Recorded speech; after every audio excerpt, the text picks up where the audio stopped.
الرحمن الرحیم۔ آج ہم آپ کو حالت حاضرہ کے تحت لوگوں میں ایک بات مشہور ہے کہ قرآن 7 طرز پر ہے، حالانکہ یہ باتیں نہیں ہیں، 7 طرز پر نہیں ہے، بلکہ اختلاف کی کچھ بنیادی باتیں ہوتی ہیں جو بنیادی باتوں کے تحت قرآن کریم کو پڑھنے کا حکم ہے۔ اللہ تعالیٰ نے قرآن کریم کی تلاوت میں آسانی پیدا کرنے کے لیے امت محمدیہ صلی اللہ علیہ وسلم کو ایک سہولت یہ عطا فرمائی ہے، اس لیے کہ الفاظ کو مختلف طریقوں سے پڑھنے کی اجازت دی ہے۔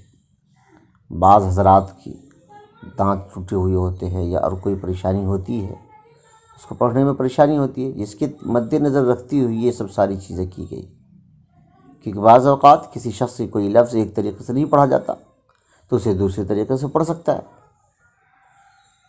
جیسے بیٹھنے کی طاقت نہیں ہے زمین پر، تو کرسی پر رکھ کر، کرسی پر بیٹھ کر نماز ادا کی جا سکتی ہے۔ ایک حدیث میں آقا صلی اللہ علیہ وسلم ایک مرتبہ بنو غفار کے تالاب کے پاس تشریف فرما تھے۔ حضرت جبرائیل السلام آگے، انہوں نے فرمایا اللہ تعالیٰ نے آپ کو حکم دیا ہے کہ آپ اپنی امت کو حکم دیں کہ وہ قرآن کو ایک ہی حرف پر پڑھیں۔ آپ صلی اللہ علیہ وسلم نے فرمایا کہ میں اللہ سے اس کی معافی مغفرت طلب کرتا ہوں، میری امت میں اس کی طاقت نہیں ہے۔ پھر جبرائیل السلام دوبارہ آپ صلی اللہ علیہ وسلم کے پاس آئے، فرمایا اللہ تعالیٰ نے آپ کو حکم دیا ہے کہ آپ صلی اللہ علیہ وسلم کی امت قرآن کریم کو 2 حرفوں پر پڑھے، اسی طرح آپ 7 مرتبہ ایسا فرمایا۔ پھر حکم ہوا کہ 7 حروف پر پڑھیں، بس ان میں سے 7 حرف پر پڑھیں گے، ان کی قرأت درست ہوگی، کیونکہ حدیث میں ہے، صحیح بخاری شریف کی روایت ہے، ان ھذا القرآن انزل علی 7 احرف فاقرؤوا ما تیسر منہ، یہ قرآن 7 حروف پر نازل کیا گیا ہے، بس ان میں سے جو تمہارے لیے آسان ہو اس طریقے سے پڑھ لو۔ تو اس کی 7 نوعیتیں ہوتی ہیں۔ اسماء کا اختلاف، جس میں واحد، تثنیہ، جمع، تذکیر، تانیث دونوں کا اختلاف ہے۔ مثلا ایک قرأت میں تمت کلمۃ ربک ہے تو دوسری میں تمت کلمات ربک ہے۔ افعال کے اختلاف، کسی قرأت میں صیغہ ماضی ہے، کسی میں مضارع، کسی میں امر۔ مثلا ایک قرأت میں ربنا باعد بین اصفارنا ہے، دوسری میں ربنا باعد بین اصفارنا۔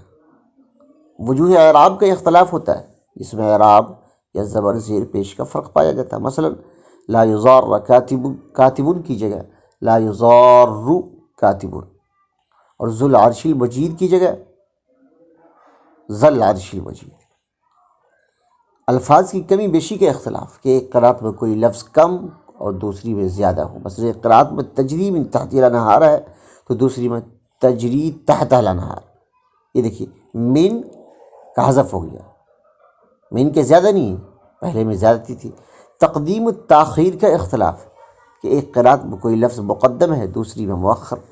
مثلا وجاءت سکرۃ الموت بالحق، وجاءت سکرۃ الحق بالموت، آگے پیچھے۔ اس کے اندر کیا دیکھنا ہمیں؟ تو پہلے موت کو پہلے لے آئے، حق کو بعد میں لائے، یہاں دوسرے لفظ میں حق کو پہلے موت کو بعد۔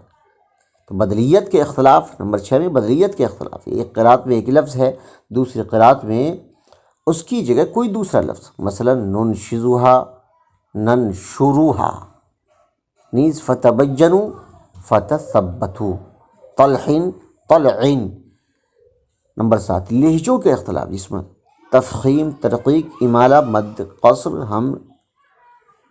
حمز، اظہار، ادغام وغیرہ کے اختلاف داخل ہے۔ یعنی اس میں لفظ تو نہیں بدلتا لیکن اس کے پڑھنے کا طریقہ بدل جاتا ہے۔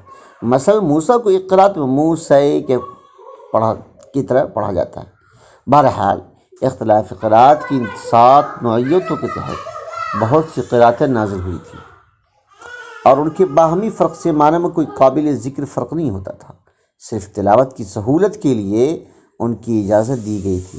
شروع میں چونکہ قرآن کریم کے اسلوب کو پوری طرح عادی نہیں تھے، اس لیے ان 7 اقسام کے دائرے میں بہت سے قرأتوں کی اجازت دے دی گئی تھی، لیکن آقا صلی اللہ علیہ وسلم کا معمول تھا کہ ہر سال رمضان میں جو اسلام کے ساتھ قرآن کریم کا دور کیا کرتے تھے، جس سال آپ کی وفات ہوئی اس سال آپ صلی اللہ علیہ وسلم نے 2 مرتبہ دور فرمایا۔ اس دور کو عرصہ اخیرہ کہتے ہیں۔ اس موقع پر بہت سی قرأتیں منسوخ کر دی گئی اور وہ قرأتیں باہمی رکھی گئی جو آج تک تواتر کے ساتھ محفوظ چلی آتی ہے۔